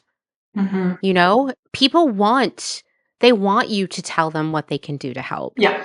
And I know that's hard. It's hard to say, I need help with this. I think that we, especially if we're assigned female at birth, we are kind of socialized pretty early on to take care of everyone and put our feelings last, right? And like, it's sort of like, if you're not like kind of suffering, then like, are you even living? Like, I feel like that was sort of instilled with me. My mom is definitely like a major martyr all the time. And I think it's really hard for me to say, I need help with this, right? Yeah. Like, I'm having a hard time with XYZ, or I can't solve this problem, or if one person could just like go get me some plants to replant, it would change my life. You know, like I think some people just want to help, and like they just don't know where to start, right? Yeah. So I think that getting involved with something like this, starting something like this, being a part of something like this will be life-changing for anyone who gets involved. Yeah. So you already said like it's not like a lot of work, right? Like do you have to do anything with the fridge every day, or is it pretty self-sustaining? Not every day, no. Yeah. Like I you know, sometimes I have more bandwidth and I intentionally spend more time out there, and I like to talk to people. And then sometimes I'm like having a week and I'm like, the fridge is fine. You know? That's great. That's great. Because I think people probably think you're sitting like on a lawn chair by the fridge all day. Right, you know? Hey there, I got my iced tea, you know? Like, yeah. Like it actually, like maybe the hardest part of it is really like getting it started. Yeah. And getting people involved. And then like in theory, like, right, like other people in your community also could be helping you sort of maintain the fridge. Like if you wanted to go on vacation, someone else could handle the trash and checking in on the fridge and looking for expired things and whatnot. Yeah, right? We have this group text with people who kind of run ATX Free Fridge and help support the other fridges. And then also like some people who are closer to me. So that way, if I have like an urgent need or I need support, like someone else can jump in. Like if I'm out of town or, hey, I think the fridge is off. Can someone go check on it? We also post on Instagram, like especially like every now and then someone will like bring furniture or something really annoying. But that's annoying. There's so many people that come that most problems self-resolve within like an hour or two. Like that's amazing. Come and take the table, right? Or or if it's been a couple days and no one's taking it, I'll like post like an Instagram story. Hey, can someone come get this? And then boom, it's gone. Like, or hey, can you help clean? Or sometimes I need to put out little requests or reminders. Can more people please bring water in the summer? That kind of thing. Like it's good to kind of stay on people's radar. But it really hit a critical mass early on of people that are just, they worked it into their routine to come. Yeah. They come just check on the fridge or, they notice, oh, there's trash. So I'm going to just take the trash with me. And so much of it is self-sustaining now that I, as an individual, do not put that much time into it. Of course, there's like annoying things that happen occasionally. But all in all, it's been amazing, like how little effort I personally have to put in, because there is this community of hundreds of people who care about this thing and who are looking out for it and taking it upon themselves to help keep this, magic alive. And I think that's like the thing I want people to take away from this is you're like take note of your immediate reactions of what you think a free fridge might be like. Because if your immediate reaction is, oh, people are going to take advantage of this or ruin this or be evil, it's like, no, babe, they're not. Like, people are going to love this, and love you and look out for you. Like, I have people who have, a lot of people have my number at this point. They'll text me like, hey, I saw like, a person I hadn't seen before sitting on your front porch. Just want to make sure like that's a guest of yours, and yes, it was, right? Wow. But it's like the level to which people look out for me are so thoughtful. They want to make sure I feel safe, right? And these are people I've only ever like met twice, and they'll just think of me. And you have to be ready and willing to receive that level of support, kind of what you said. Like, if you haven't like been main character syndromed, right? Like, it was like a supporting role, and now to be someone who's getting supported and nourished and receiving help from my community has been a huge shift and something I really had to actively work on receiving myself. Yeah, I bet. I mean, and you and I were talking about this before we started recording. Like, I don't think people should, start a community fridge or do any other work within the community because they are expecting that they're going to get something in return, like tenfold, right? Like that is not the reason to start this. But I will tell you that most likely the like goodness that you put out into the world is going to come back to you even bigger than what you put into it. Like, it's like an investment. But I don't want, like I said, I don't want people to look at it that way and get into these things for the wrong reason. Right. Yeah. But there is like, I'm sorry, but you know what? Listen, I like love doing volunteer work because it just makes me so happy to just be like helping out where I can. Yeah. And that alone is its own like intense reward to just be like, hey, I just am like helping out. Yeah. Like it feels good, right? That alone is its own reward. But I can assure you, like, the more you are engaging with your community and being a part of it, the more like support and love and just care you are going to experience yourself. Absolutely. It is the best antidote to doom scrolling. It really is. And we need that more than ever. Put your phone down. Go do something with community. Like, you will be reignited in that people are good. Yes, because people are good. And I think that we have forgotten that. I think because we are so isolated, because social media brings out the worst in human behavior. And I'll tell you, there have been days where I have been sitting at home and I've been like, God, I hate everyone. Like, I just hate seeing people treat people this way and act this way. And I hate that like influencers are still selling garbage clothes, and I hate all of these things, and then I have to like remind myself that actually I do believe in my heart that humans are good, and sometimes we just don't know how we can bring that goodness into play, because it's not easy. It's not easy to do good things for the world, right? The world doesn't make it easy to give that love back, I guess, sometimes. But once you get started, it becomes easier.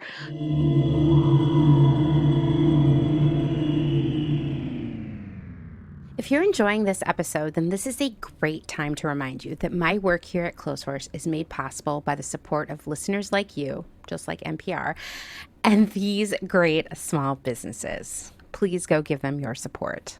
Blank Cass, or Blanket Coats by Cass, is focused on restoring, renewing, and reviving the history held within vintage and heirloom textiles. By embodying the love, craft, and energy that is original to each vintage textile as I transfer it into a new garment, I hope we can reteach ourselves to care for and mend what we have and make it last. Blank Cass lives on Instagram at _Cass, and a website will be launched soon at blankcass.com. Located in Whistler, Canada, Velvet Underground is a velvet jungle full of vintage and secondhand clothing, plants, a vegan cafe, and lots of rad products from other small sustainable businesses. Our mission is to create a brand and community dedicated to promoting self-expression, as well as educating and inspiring a more sustainable and conscious lifestyle, both for the people and the planet. Find us on Instagram at shop_Velvet Underground, or online at www.shopvelvetunderground.com. St. Evens is a New York City-based vintage shop that is dedicated to bringing you those special pieces you'll reach for again and again. More than just a store, St. Evens is dedicated to sharing the stories and history behind the garments. 10% of all sales are donated to a different charitable organization each month. New vintage is released every Thursday at wearstevens.com, with previews of new pieces and more, brought to you on Instagram at wear_st.evens. That's Wear St. Evens. Country Feedback is a mom and pop record shop in Tarboro, North Carolina. They specialize in used rock, country, and soul, and offer affordable vintage clothing and housewares. Do you have used records you want to sell? Country Feedback wants to buy them. Find us on Instagram at Country Feedback Vintage and Vinyl, or head down east and visit our brick and mortar. All are welcome at this inclusive and family-friendly record shop in the country. Republica Unicornia Yarns, handmade yarn and notions for the color obsessed, made with love and some swearing in fabulous Atlanta, Georgia by head yarn wench Kathleen. Get ready for rainbows with a side of giving a damn. Republica Unicornia is all about making your own magic using small batch, responsibly sourced, hand-dyed yarns and thoughtfully made notions. Slow fashion all the way down and discover the joy of creating your very own beautiful hand-knit, crocheted, or woven pieces. Find us on Instagram at Republica_Unicornia_yarns and at www.republicaunicornia.com. Picnic Wear, a slow fashion brand ethically made by hand from vintage and dead stock materials, most notably vintage towels. Founder Danny has worked in the industry as a fashion designer for over 10 years, but started Picnic Wear in response to her dissatisfaction with the industry's shortcomings. Picnic Wear recently moved to rural North Carolina, where all their sewing and accessories are now designed and cut, but the majority of their sewing is done by skilled garment workers in New York City. Their customers take comfort in knowing that all their sewists are paid well above New York City minimum wage. Picnic Wear offers minimal waste and maximum authenticity. Future vintage over future garbage. Cute Little Ruin is an online shop dedicated to providing quality vintage and secondhand clothing, vinyl, and home items in a wide range of styles and price points. If it's ethical and legal, we try to find a home for it. Vintage style with progressive values. Find us on Instagram at Cute Little Ruin. Is there a little bit of Italy in your soul? Are you an enthusiast of pre-loved decor and accessories? Bring vintage Italian style and history into your space with the Pewter Thimble. We source useful and beautiful things and mend them where needed. We also find gorgeous illustrations and make them print-worthy. Tarot cards, tea towels, and hand-picked treasures available to you from the comfort of your own home. Responsibly sourced from across Rome, lovingly renewed by fairly paid artists and artisans, with something for every budget. Discover more at thepewterthimble.com. Deco Denim is a startup based out of San Francisco, and it sells clothing and accessories that are sustainable, gender fluid, size inclusive, and high quality, made to last for years to come. Deco Denim is trying to change the way you think about buying clothes. Founder Sarah Mattis wants to empower people to ask important questions like, where was this made? Was this garment made ethically? Is this fabric made of plastic? Can this garment be upcycled? And if not, can it be recycled? Sign up at decodenim.com to receive $20 off your first purchase. They promise not to spam you and send out no more than 3 emails a month, with 2 of them surrounding education or a personal note from the founder. Again, that's decodenim.com.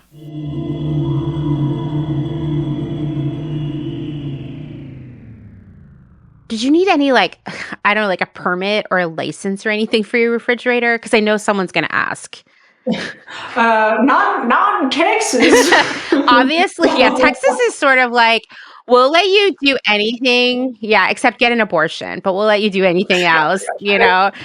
Yeah, it's like, do whatever you want, just don't ask us for any level of support. Exactly, or safety or protection. Yeah, and we don't want you to drink water on hot days either. So it is true. I would definitely recommend that people check with their local municipality on this. Yeah. I was checking around and I wasn't really seeing that there was a permitting process, but I do suspect there could be issues when you were talking about the electrical thing, which yes, your neighbor was a narc, and some neighbors are narcs, and we all have to deal with them.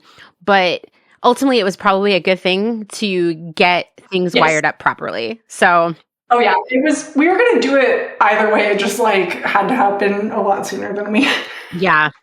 And is your electric bill crazy from this, or is it No. Okay, cool. No, the fridges are fine. I haven't noticed a huge uptick in that. I mean, the electric bills are getting more expensive anyway, but I kind of did a comparison of electricity used from the year before the fridge and after, and it was not that much more. Also, I haven't taken them up on this offer, but the group had offered if electricity starts becoming an issue, they could help fundraise to cover that.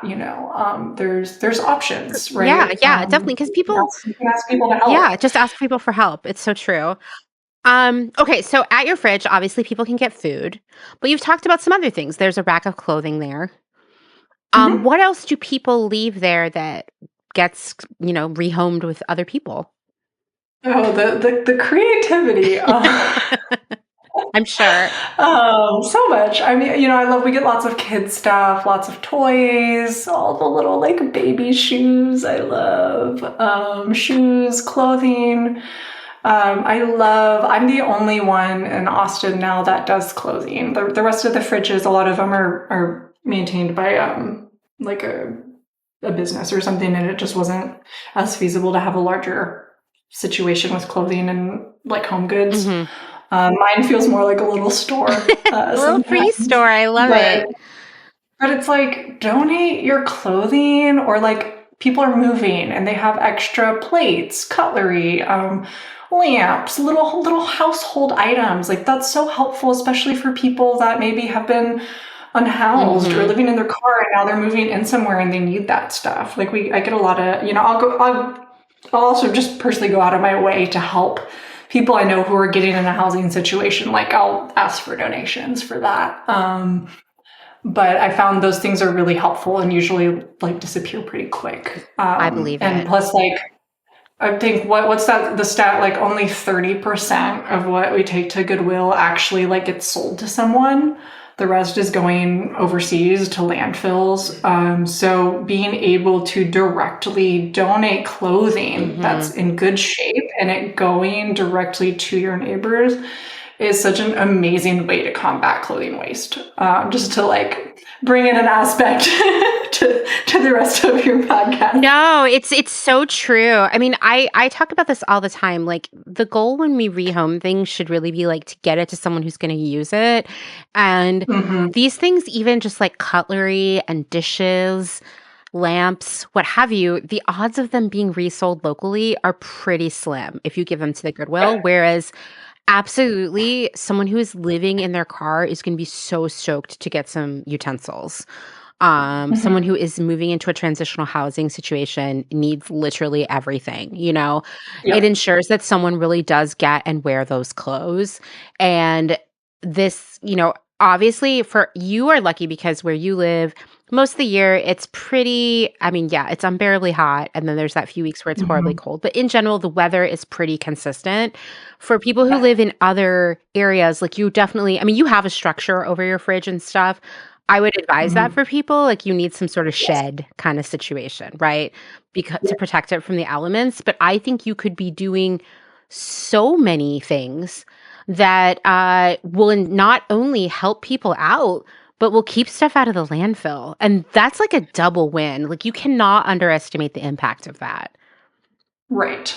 Absolutely. Yeah. And, you know, some things I would like to call out too is, well, one, plastic bags, that takeout cutlery, those takeout little sauce packets and salt, amazing. Like, especially if you can kind of bag them up and make a little packet. Like I always save stuff. I don't eat out that much, but when I do, like I'll put together like little baggies, and people who are unhoused love that and appreciate that very much. And then there's also something I've noticed that was kind of, I guess, a surprise to me is sometimes there's kind of like trashy, junky looking items, like maybe a sunglasses lens or like something that I'm like, seriously, like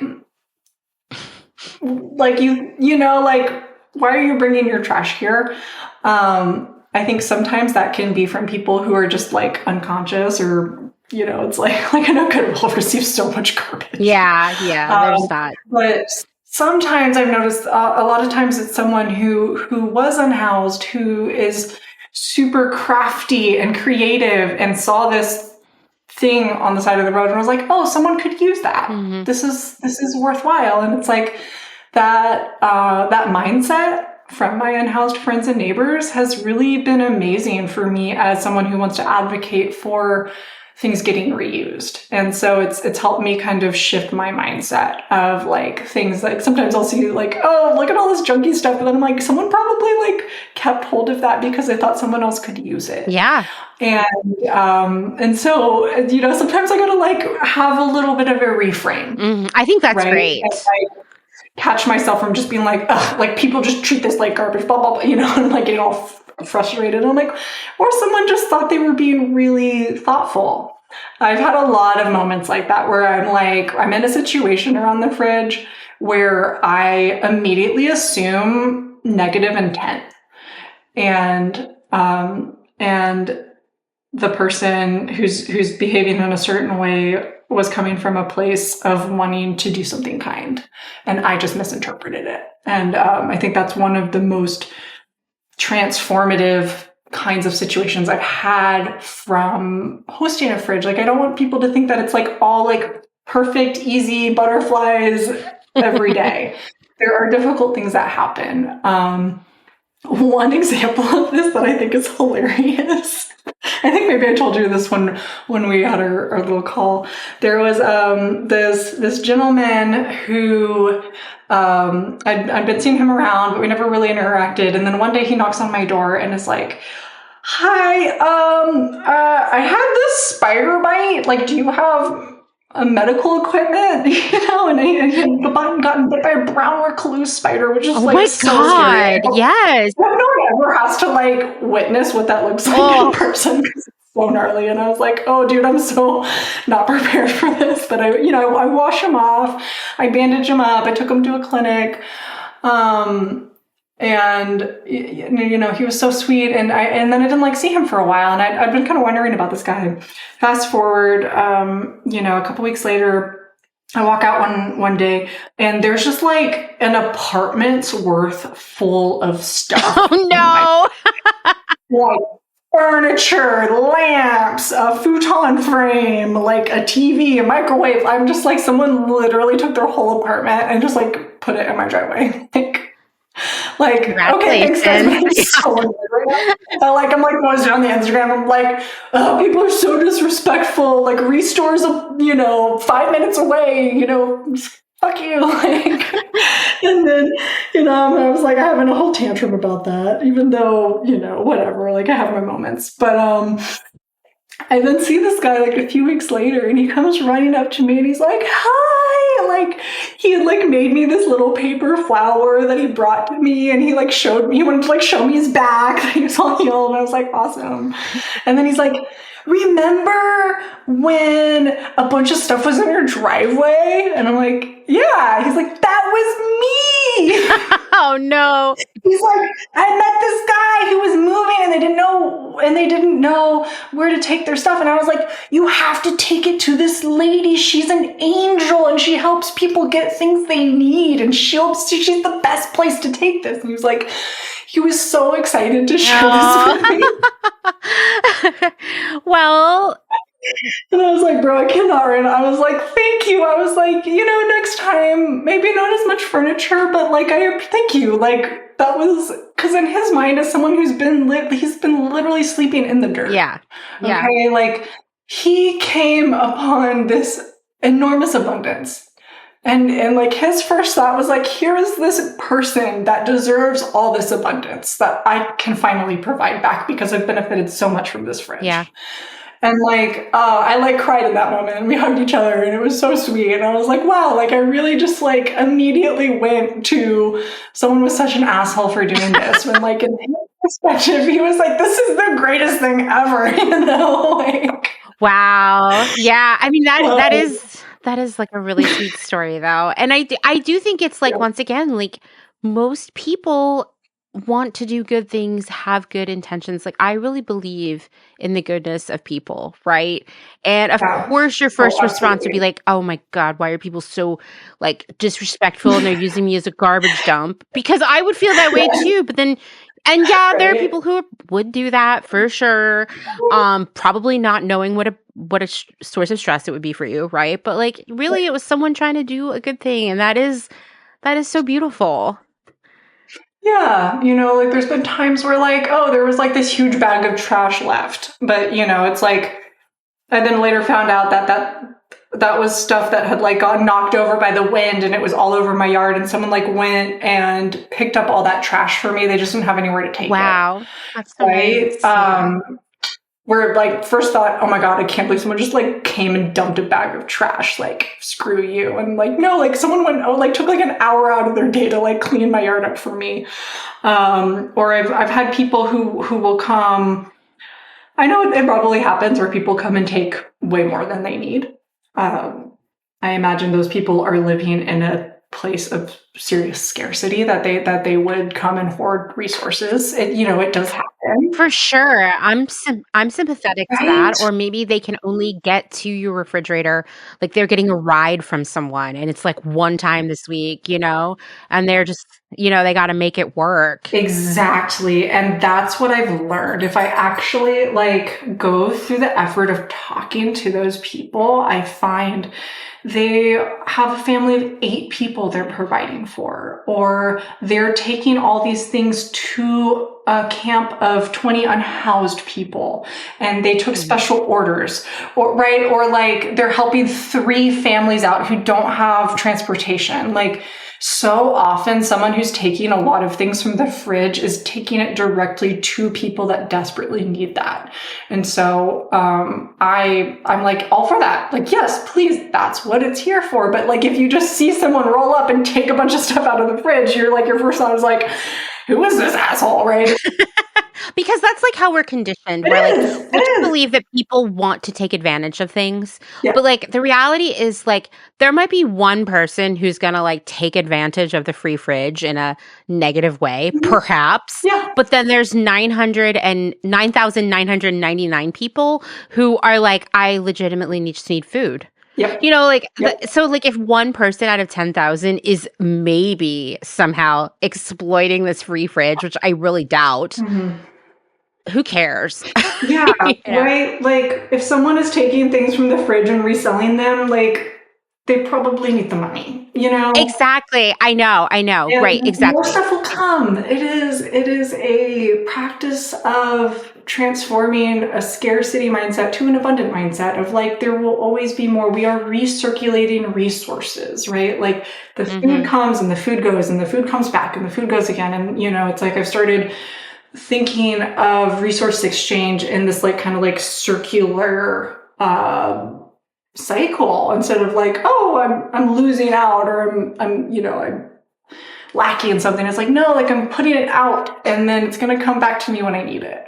And so many people have found that to be the case. Like when they really need something, usually they can find something. Now, sometimes the fridge is a bit bare and we'll have to like kind of let people know and boost it, right? But Mm-hmm. a lot of times people do get to find what they need when they come. And that's been like such a huge mindset shift for me and how I think about people and how I think about like building businesses or building structures or projects or community in a way where you're accommodating all these different kinds of needs and ways of thinking that people are approaching you with that maybe you're not going to have that perspective. And so I think for anyone who's thinking about hosting a fridge, like be prepared to have your mindset challenged, and that's a good thing. Like it's been so like transformative for me. But I want to tell people like there will be times where like you think the world is a very certain way, and then you're like, wow, I got that so wrong. I mean, that's what like life is. I think, right? Is kind of constantly being proven wrong. Mm-hmm. And growing from that. And I think that this is definitely, once again, it's like, it sounds so simple. It's just like, it's a refrigerator. Yeah. But it really can just transform your relationship with like all the people around you and kind of like what you think about humanity and only in a good way, right? Like, yeah, sometimes people are gonna put spoiled food in the fridge or leave the door open or throw trash on the floor. But most, like 99.9% of the time, it's gonna be so positively impactful on the people around you and your life. Yeah. And there are a few things that you can actually say that you do on a regular basis that kind of work out that well that often. Right. You know? Right. Like you can get a job and sure it pays you, but there are probably days where you like hate it so much or it makes you feel sad or you can't sleep at night thinking of it. You know, you've probably dated people who made you feel bad, right? Or had friends that were actually bad friends or bought something that broke as soon as you bought it. You know, like all of these things, but like here's something that like actually most of the time it exceeds expectations. Like how often does that happen in life, you know? So true. And I think like this is, you know, like I said, for some of you who are listening who are like, I can't handle a full-on fridge because of where I live or the electrical situation, starting some sort of pantry is a great idea. I think you could also be putting like menstrual products in there, first aid stuff, all those little like trial size and tester beauty products that you get anytime you place an order with like, like Sephora or Ulta or whatever. You could be putting that stuff out there. That is going to make someone's day. You know, all of these little things that we take for granted that become trash are actually so useful for someone else. As we were talking about this, I was thinking about there was like in the same time period where I couldn't really afford food, I would go to all these different hotels downtown, because I knew that they had free menstrual products in their bathrooms, and I would like pretend I was a guest because I couldn't afford tampons. Yeah. And one night I ran into this guy at the bar who worked at one of the hotels, and I felt really embarrassed. I was like, well, I guess now I'm not like really in from out of town. And he was like, yeah, I kind of figured that out right away. But like, my feeling was like, if you were coming to this hotel bathroom and going through this whole ruse of pretending you stay here, there was something in there that you really needed. Yeah. And I was like, wow, thank you. Yeah. And I just think like, let's do what we can to make life easier for other people. Life shouldn't have to be suffering. Absolutely. Absolutely. Yeah. And this is just like one small way we can do that. Is there anything like, as we wrap this up, like that you would tell people, please do not donate this to your community fridge? I think like opened refrigerator items, expired food. We stay away from raw meat just because there's the possibility of that going bad. Like anything that could make someone sick. Yeah, that's fair. And we try to encourage people to like use gloves when you're cooking meals. Like if you want to like get a bunch of containers, right, and like just try to practice some general food safety, wash your hands, that kind of thing. Yes, which you should be doing anyway. Yeah. Labeling it with like when it was made, what's in it. Try to be conscious of common food allergies. If it has gluten or dairy, or if it's halal. And we also avoid alcohol, just to be precautious. In Texas, we have something called the cottage food laws. Where basically, because it's basically if you want to like make something and sell it out of your house, you don't necessarily need a commercial kitchen. And us having just donated items, we particularly fall under this. So I think that's part of why like I didn't have to get a permit or anything, is because this is like 6 feet away from the sidewalk. It's on my private property, and then we're donating stuff. We're not like, I'm not charging. Right. But, there's people who have like those farm stands where they'll, have an honor system and they'll put their eggs out there, or their surplus produce or whatever, it kind of falls under like those rules generally. Yeah. Yeah. Where I live, there's a ton of that. Like it's honor system and you put your change in the jar. Right. Although I assume right now eggs would have like an armed guard or something. They wouldn't, wouldn't do that. But I do think like the other thing I just wanted to call out here is like, obviously you are in this just like incredible spot for hosting the refrigerator where you just like are near a lot of people. It's very accessible. But I'll tell you, like, even if you're listening to this and you live in a small town or a rural area, I still think that this is an incredible idea because food insecurity is not limited to cities. And you might be saying like, well, I never see unhoused people around here, but I guarantee there are people around you who are struggling, who cannot afford food, who may not have a place to live, who are living in their car. The whole spectrum of it, no matter where you live geographically. And you like, if you could put this on Google Maps and broadcast it on Nextdoor and in other places, you like, I don't know, the impact would be huge, even if you feel like you live in a really desolate location. Absolutely. Yeah, we have someone else who's kind of in South Austin like me, and they're much more so in a neighborhood, but the side of town we're on is technically a food desert. And so there's not as much like grocery store access. And so even this other fridge with this much smaller stand that's like deep in a neighborhood gets so much action, right? Like people are willing to travel because they need that resource. I'm just fortunate that I'm like on some busier streets and right next to a main bus route. So I'm like in primo location. And if you are in a situation like me and you want to do this, like you're in the golden zone, to have a huge impact. Do you have any like final thoughts you want to share with anybody about, I don't know, just what you've learned from having a free fridge? Yeah, I would just say that it is an opportunity to meet people where they're at and be surprised.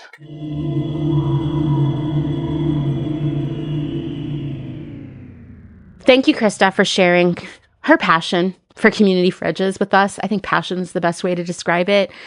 Honestly, I hope after hearing all of that, you're all thinking about starting your own, or at least finding one near you that you can support.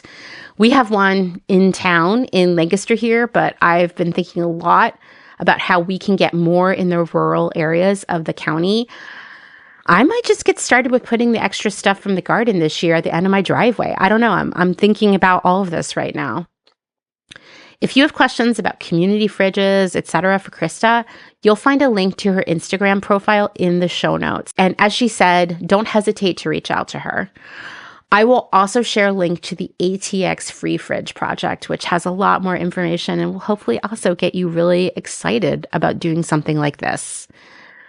Okay, let's wrap this all up with what's making me feel optimistic this week. And yeah, believe it or not, it's court cases. Yep, I'm feeling super comforted and hopeful because, believe it or not, and yeah, it sounds almost unbelievable, the U.S. government is kind of working right now. You see, the U.S. government is built out of 3 branches of power: executive, that's the president; legislative, that's Congress; and judicial, that's the courts. And I just spelled that out because I learned this week that only about half of Americans know about the 3 branches of government. And they think that the president just kind of says what's up, and that's how it goes.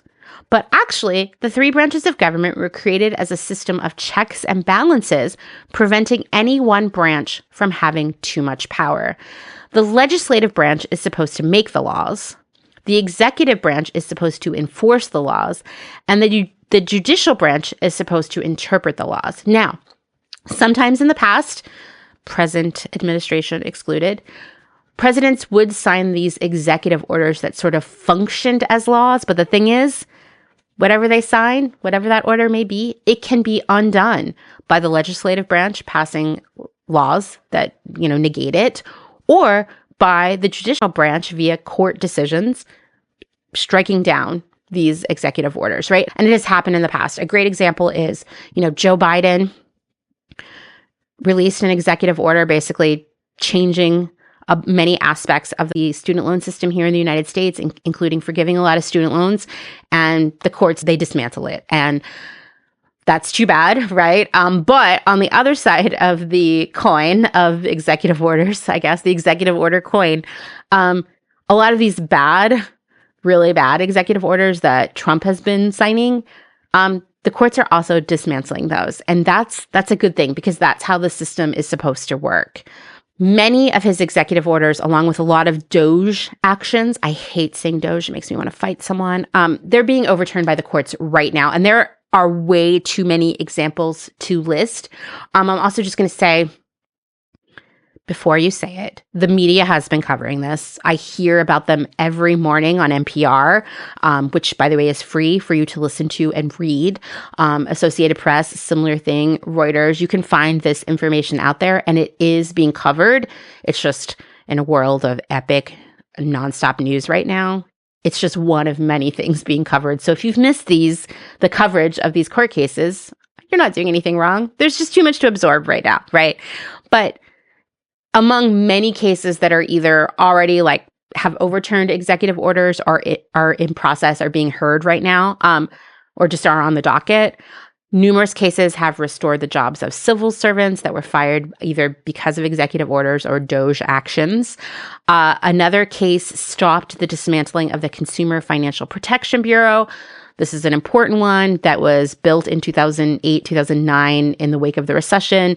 It protects us from fraud and abuse by banks and lenders, which, there was a lot of abuse of consumers happening that kind of caused the 2008 recession, or at least contributed to it greatly, with subprime lending and just this massive wave of foreclosures. So the Consumer Financial Protection Bureau protects people from that kind of stuff. And Trump signed an executive order to dismantle it. And now that executive order has been struck down. Other cases have foiled the administration's attempts to freeze federal funding for many different programs, about $3 trillion in funding, including a massive cut to the National Institutes of Health Research, many, many other projects, research. It's great that this is happening. And there are several temporary orders in place right now to stop Trump's executive order ending birthright citizenship. That's headed to the Supreme Court, who will make the ultimate ruling on that. The point is that there are many cases, and there are many more on the docket right now, challenging everything from Trump's attempts to dismantle refugee programs and several environmental policies, his attempts to completely destroy rights for trans people, and so much more. And listen, I hate that people have to be afraid and that so much time and resources are being spent to fight these hateful policies when we could have had a different president, where instead we could have been making real progress toward a better world and showing up to protest without fear and all of this stuff. But we lost that in this election. That's where we are right now. At least the system is holding up as it was designed. And that makes me feel a little bit of comfort. I'm still freaked out every day, but this is good. This is the test of these systems, right? And one last thing that made me smile, it was the first time I had woken up to good news in so long.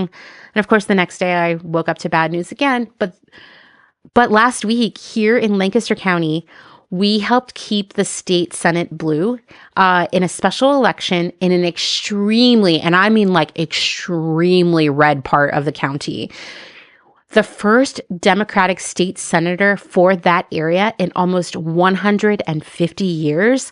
Voting works. People showed up. It was so interesting to read on Reddit, on the Lancaster subreddit, people being like, listen, we made it a priority to go vote that day because we weren't sure if we had a chance because this part of the county is always red, but man, we were just going to do whatever we could. And it was just as simple as showing up and voting. And it worked. That makes me so optimistic for the midterm elections, which, I mean, to be fair, are still 1 year and 8 months away. Who's counting? Still, it makes me think that people are getting it, that we need to vote, that we need to care about the humans around us, along with those far away from us, those people we don't even know, that voting can be a part of harm reduction, and that when we work together, things can get better. Things can be good. We just need to do the work to make them good. Work becomes a lot less work feeling when we're all doing it together. And when we stop viewing ourselves as the main character, but instead just one character in a large ensemble cast film, perhaps, where there are many, many different stories being told and they're all important, we start viewing ourselves as part of that. That's when we can really make life better for everyone. Thanks for listening to another episode of Clotheshorse, written, researched, edited, hosted, all the things by me, Amanda Lee McCarty. But no, I am not the main character of Clotheshorse. If you liked what you're hearing, leave a rating, leave a review, subscribe, tell your friends, all the stuff. This all helps. If you'd like to support my work financially, there are numerous ways. You can find that in the show notes and in my social media profile on all the platforms. Let's see, we're on Instagram, TikTok, Threads, Blue Sky, Substack, Tumblr, Pinterest. Did I get them all? Let me tell you, every time I do a post, it takes like an hour to get them in all the places. The merch shop is open 24/7 if you ever want some iron-ons or stickers. These purchases also help fund my work here. And of course, last but never leastly, thank you so much to Dustin Travis White for our music and audio support. And I will see you all hopefully next week. If not the week after that. I just need to take some time to finish my taxes, and it depends if I want to do it next week or right before the deadline, which, to be honest, is really more my style. All right, bye.